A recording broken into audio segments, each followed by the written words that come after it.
Hello students, welcome to my channel chemistry with concept. मैं आप लोगों के लिए रिवीजन सीरीज़ लेकर आई हूँ। पहले 2 पार्ट मैं आपको पब्लिश कर चुकी हूँ, अपलोड कर चुकी हूँ। आप जाके प्लेलिस्ट में या डिस्क्रिप्शन बॉक्स में उनको देख सकते हैं। हमने ऑर्गेनिक केमिस्ट्री का रिवीजन शुरू किया है। इसमें एग्जाम्स में आने वाले सारे इंपॉर्टेंट क्वेश्चंस मैंने इकट्ठे करके ये सीरीज़ बनाई है। उम्मीद करती हूँ आपके लिए एग्जाम्स में हेल्पफुल रहेगी। आपको अच्छा लगे तो लाइक कीजिएगा, अपने फ्रेंड्स को शेयर कीजिएगा। फर्स्ट क्वेश्चन देखिए, यूरिया का आईयूपीएसी नाम और उसका अनुनादी संरचनाएं, रेजोनेटिंग स्ट्रक्चर्स बनाने हैं हमें।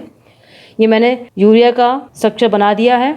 इसको हम अमीनो मेथनामाइड कहते हैं, हिंदी इंग्लिश दोनों में लिख दिया है यहाँ पे मैंने। बच्चों एक बात आप यहाँ देखेंगे कि मैंने सारे वर्ड्स जो है इंग्लिश में काम में लिए हैं, हिंदी में कम ही वर्ड्स काम में लिए हैं। आप जब आगे की पढ़ाई करेंगे तो आपको दिक्कत ना आए, क्योंकि केमिकल्स के नाम हिंदी और इंग्लिश दोनों में सेम रहते हैं, इसलिए आपको यहाँ भी दिक्कत नहीं आनी चाहिए। इतने नेम्स जो है वो आप हिंदी और इंग्लिश में आसानी से समझ सकते हैं। रेजोनेटिंग स्ट्रक्चर बनाने के लिए हमने देखा कि एन के ऊपर 2 इलेक्ट्रॉन यहाँ है, 2 इलेक्ट्रॉन यहाँ है, तो एक बार मैं इस तरफ के इलेक्ट्रॉन को रेजोनेंस में पार्टिसिपेट करवाऊंगी।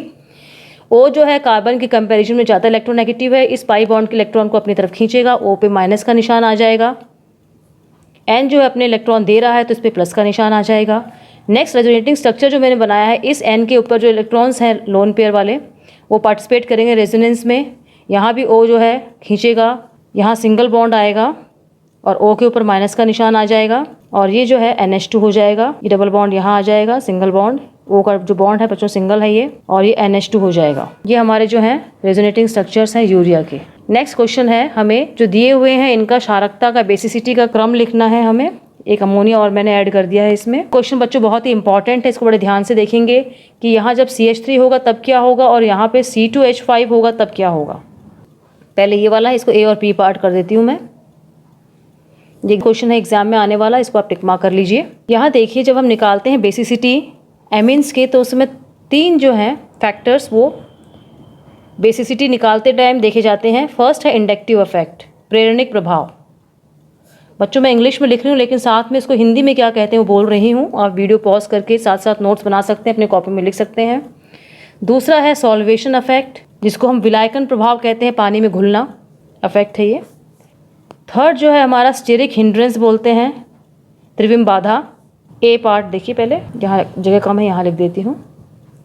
CH3 NH2 सेकेंड वाला लिख रही हूँ, 2 CH3 वाला हो गया NH। थर्ड जो है 3 CH3 वाला, और फोर्थ हमारा अमोनिया है। हम इंडक्टिव इफेक्ट प्रेरणिक प्रभाव के हिसाब से इसकी बात करते हैं तो CH3 जो है उसमें +I प्रभाव होता है। यहाँ एक CH3 अटैच है, यहाँ 2 अटैच है, यहाँ 3 अटैच है। तो इसके हिसाब से जो हमारा होना चाहिए था, क्योंकि CH3 ग्रुप जो होता है वो N के ऊपर इलेक्ट्रॉन की डेंसिटी बढ़ाता है, यहाँ पे इलेक्ट्रॉन की मात्रा बढ़ जाएगी तो N के पास खूब सारे इलेक्ट्रॉन हो जाएंगे देने के लिए। एक CH3 कम बढ़ाएगा, 2 ज़्यादा बढ़ाएगा, 3 जो है वो बहुत ज़्यादा इलेक्ट्रॉन के अमाउंट जो है N पे बढ़ा देंगे। तो इसके हिसाब से अगर प्रेरणिक प्रभाव अकेले को हम देखते हैं तो इसके हिसाब से हमारा क्षारकता का क्रम जो है बेसिसिटी का क्रम होना चाहिए 3, 2 और 1। दूसरा देखिए प्रभाव, हम इन तीनों प्रभाव को देखने के बाद में जो है निष्कर्ष निकालेंगे कौन पहले आएगा, कौन ज़्यादा बेसिक है, कौन कम बेसिक है। दूसरा है हमारा सॉल्वेशन इफेक्ट, विलायकन प्रभाव, ये वाला है पहला।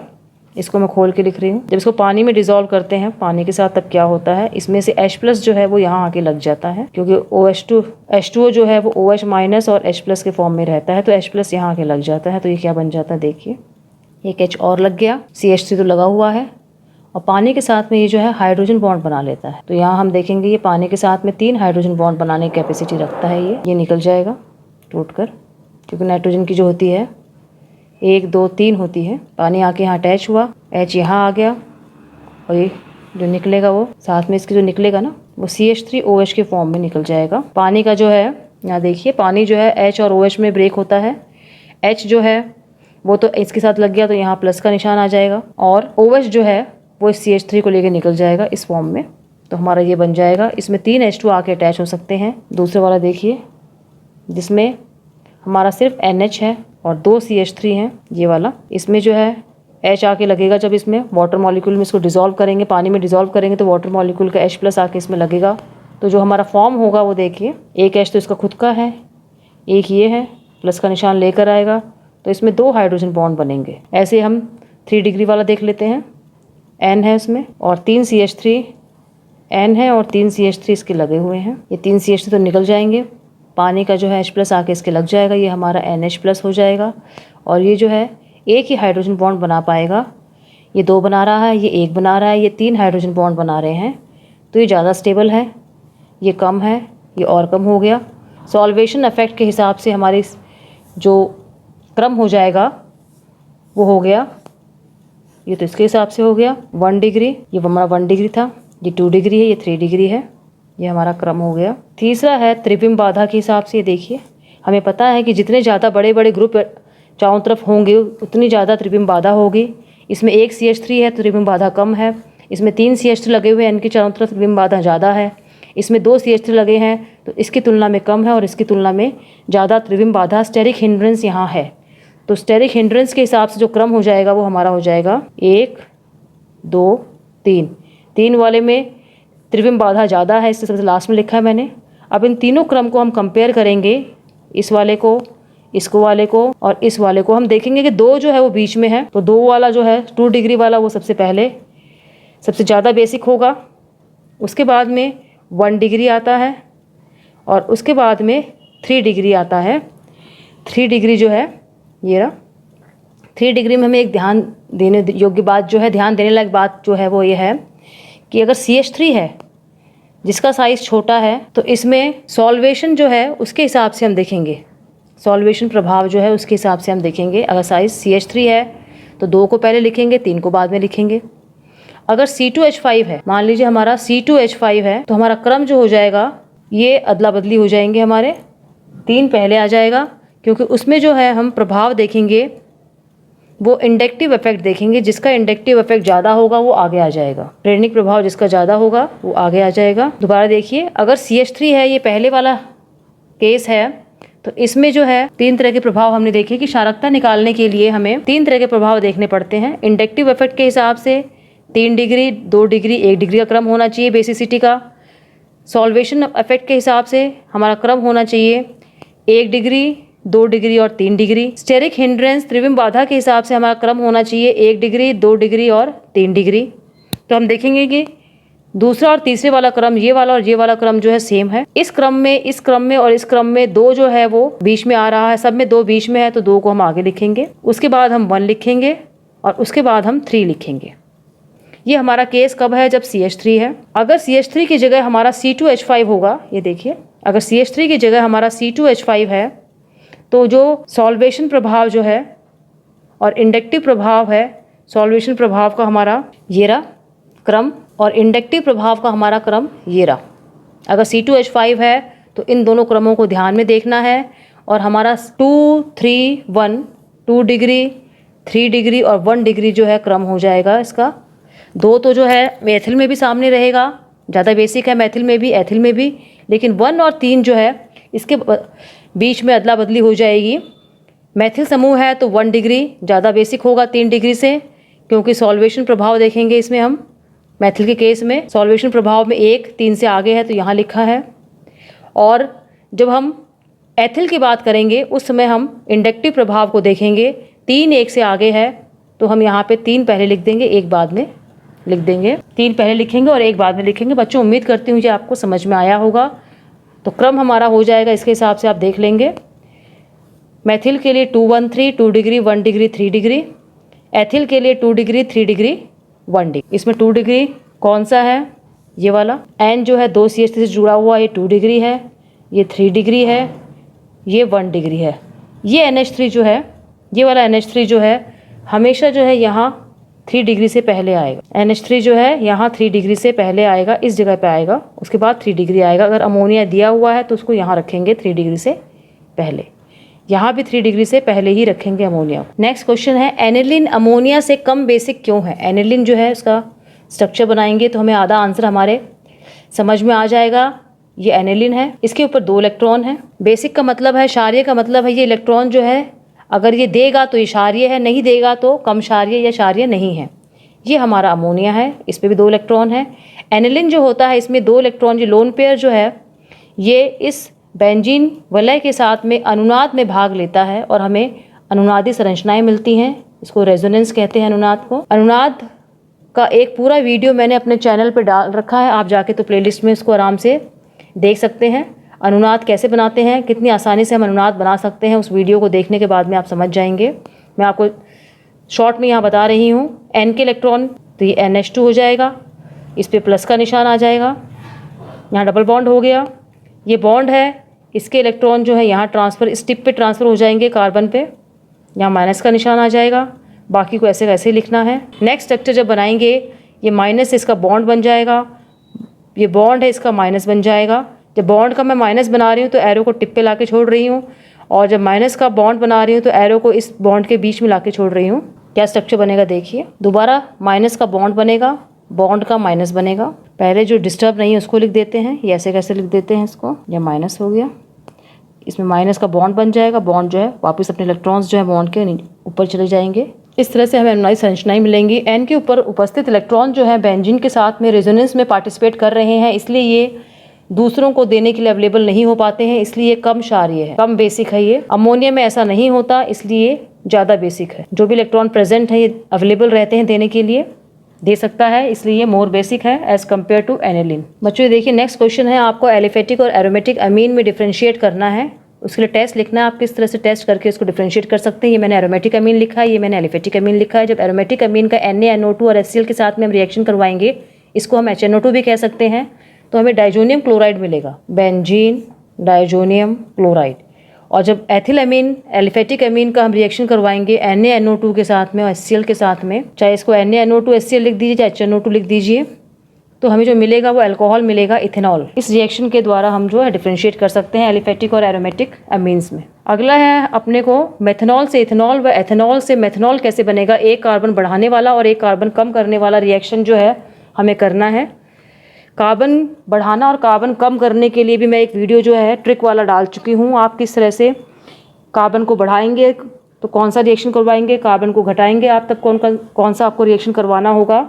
आप प्लेलिस्ट में जाके उस ट्रिकी वीडियो को देख सकते हैं, जो आपको हमेशा आगे काम आएगा। यहाँ मैं आपको शॉर्ट में बता रही हूँ। प्लेलिस्ट जो है उसमें आप ट्रिक्स फॉर ऑर्गेनिक केमिस्ट्री नाम से आप ढूंढेंगे तो आपको मिल जाएगा। पूरा मैंने फ्लो चार्ट भी दिया हुआ है और बहुत सारे रिएक्शंस दिए हुए हैं ट्रिकी वे में, जो आप आसानी से याद कर सकते हैं। मेथनॉल से अपने को एथेनॉल बनाना है। मेथनॉल लिख लेते हैं पहले। ZnCl2 प्लस HCl के साथ रिएक्शन कराएंगे, ये ल्यूकास रिएजेंट है, तो हमें एल्किल हैलाइड मिलेगा। इसका वीडियो भी मैं डाल चुकी हूँ पहले अपने चैनल पे, कि अगर हमें कोई कन्वर्जन करना है तो सबसे बेस्ट मेथड ये है कि उसको उसके हैलाइड में कन्वर्ट कर लिया जाए। तो हमने ल्यूकास रिएजेंट यूज़ करके इसको इसके हैलाइड में कन्वर्ट कर लिया। इसका ट्रीटमेंट हम करवाएंगे KCN से। अगर कार्बन की संख्या बढ़ानी है, कार्बन का नंबर बढ़ाना है, तो हमें KCN से रिएक्शन करवाना होगा। KCN से रिएक्शन कराते ही ये कार्बन जो इंट्रोड्यूस हो जाएगा इसके अंदर।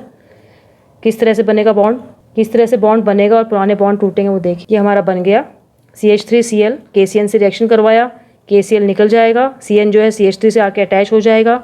अब इसका हम हाइड्रोलिसिस करवाएंगे, पानी के साथ में इसकी रिएक्शन करवाएंगे, जल अपघटन करवाएंगे इसका।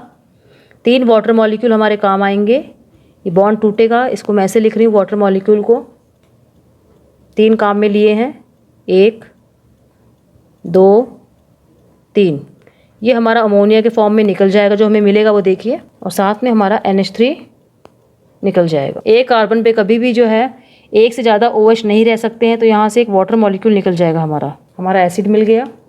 इसका हम रिडक्शन करवाएंगे लिथियम एल्युमिनियम हाइड्राइड के साथ में, तो हमारा अल्कोहल मिल जाएगा। हमें पता है कि एसिड जो है अपचयन होकर अल्कोहल देते हैं। अगर अल्कोहल नहीं बनाना होता, हमें इससे एल्केन बनाना होता, तो इसका डीकार्बोक्सिलेशन करवा देते, विकार्बोक्सिलीकरण करवा देते सोडा लाइम की उपस्थिति में, तो हमें एल्केन मिल जाता। जितने कार्बन का एसिड था उससे एक कम कार्बन का हमें एल्केन मिल जाता है, क्योंकि CO2 निकल जाएगा, एक कार्बन यहाँ अपने आप कम हो जाएगा। इसी में एक पार्ट और था, एथेनॉल से मेथनॉल कैसे बनाएंगे। तो देखिए पहले हम एथेनॉल लिखते हैं। ये हमारा एथेनॉल है, इसका ऑक्सीकरण करवाएंगे तो हमारा एसिड में कन्वर्ट हो जाएगा। ये इसको NaOH से क्रिया करवाएंगे तो इसका सोडियम लवण बन जाएगा। इसकी रिएक्शन हम सोडा लाइम के साथ करवाएंगे। जो हमारा ये सोडियम सॉल्ट बना है, इसके रिएक्शन हम सोडा लाइम के साथ करवाएंगे NaOH प्लस CO के साथ में। तो अभी मैंने ऊपर भी दिखाया था, ये रिएक्शन मैं दोबारा करा रही हूँ। सोडियम सॉल्ट हमारा जो है एक कार्बन कम वाला एल्केन बन गया था, यहाँ पे बन जाएगा। इसके बाद जैसे मैंने ऊपर किया था कि अगर आपको इसको आगे कन्वर्ट करना है तो इसके हैलोजन डेरिवेटिव में बदल लीजिए। तो मैंने इसको एल्किल क्लोराइड मेथिल क्लोराइड में कन्वर्ट कर लिया, क्लोरीन के साथ में रिएक्शन करवा के। इसका हमें जलीय KOH के साथ में क्रिया करेंगे। हमें पता है कि जलीय KOH जो है वो विस्थापन करता है, तो यहाँ OH जो है Cl की जगह हमारा लग जाएगा। अगर हम जलीय KOH के साथ क्रिया न करा के यहाँ पे वुड्स अभिक्रिया करा देते तो हमारा इथेन बन जाता। वुड्स अभिक्रिया में कार्बन की संख्या जो है डबल हो जाती है। जलीय KOH से करवाएंगे तो Cl की जगह OH लग जाएगा। वुड्स अभिक्रिया करवाएंगे तो CH3 डबल हो जाएगा। बच्चों नेक्स्ट क्वेश्चन देखिए, क्लोरोबेंजीन से हमें फिनॉल बनाना है। फिनॉल कैसे बनेगा क्लोरोबेंजीन से? पहले हम क्लोरोबेंजीन लिख लेते हैं। ये क्लोरोबेंजीन है। जब इसका ट्रीटमेंट करवाते हैं NaOH के साथ में, अगर हम इस क्रिया के द्वारा बनाना चाहते हैं फिनॉल, तो हमें बहुत हाई टेम्परेचर और हाई प्रेशर देना होगा। 623 केल्विन जो है वो टेम्परेचर और 300 एटमॉस्फेरिक प्रेशर जो है ये क्रिया होती है, प्रोसेस होता है। इसको डाउ प्रोसेस बोलते हैं। इतना अधिक जो है केल्विन हमें इसलिए देना पड़ा क्योंकि हमें पता है कि क्लोरीन के ऊपर जो है lone pair of electron present है, ये रेजोनेंस में पार्टिसिपेट करेंगे और यहाँ पे डबल बॉन्ड कैरेक्टर आ जाएगा। इस डबल बॉन्ड को तोड़ने के लिए हमें बहुत हाई टेम्परेचर और हाई प्रेशर देना पड़ता है, तब जाके हमारा फिनॉल बनता है। नेक्स्ट क्वेश्चन है, एरोमेटिक एमीन्स में इलेक्ट्रॉन्स ने ही इलेक्ट्रोफिलिक सब्स्टिट्यूशन रिएक्शन जो है बेंजीन के कंपैरिजन में बहुत जल्दी हो जाते हैं। क्यों? ये हमारा एरोमेटिक अमीन है, ये हमारा बेंजीन है। एरोमेटिक अमीन में NH2 जो है अटैच, उसके ऊपर लोन पेयर प्रेजेंट है। ये लोन पेयर जो है बेंजीन के साथ रेजोनेंस में पार्टिसिपेट करेगा, तो बेंजीन रिंग पे इलेक्ट्रॉन की जो है डेंसिटी बढ़ जाती है। इलेक्ट्रॉन डेंसिटी, इलेक्ट्रॉन घनत्व बढ़ जाता है। क्यों बढ़ गया? मैंने कारण बता दिया है। N के इलेक्ट्रॉन जो है बेंजीन के साथ रेजोनेंस में पार्टिसिपेट करेंगे, अनुनादी संरचनाएं बनेंगी और उसके कारण रेजोनेंस के कारण, अनुनाद के कारण बेंजीन रिंग पे इलेक्ट्रॉन की संख्या ऑर्थो पैरा पोजीशन पे बढ़ जाती है और इसलिए यहाँ पे इलेक्ट्रोफाइल, इलेक्ट्रॉन लविंग जो है वो आसानी से, इलेक्ट्रॉन स्नेह करने वाला आसानी से इसके ऊपर आक्रमण कर सकता है, क्योंकि ये NH2 जो है, ये NH2 जो है वो इलेक्ट्रॉन जो है यहाँ पे अवेलेबल करवाता है, इलेक्ट्रॉन डेंसिटी, इलेक्ट्रॉन घनत्व को बढ़ाता है, जबकि बेंजीन में ऐसा कुछ भी नहीं होता है। तो इसमें जो है इलेक्ट्रॉन स्नेही आक्रमण आसानी से नहीं करेंगे।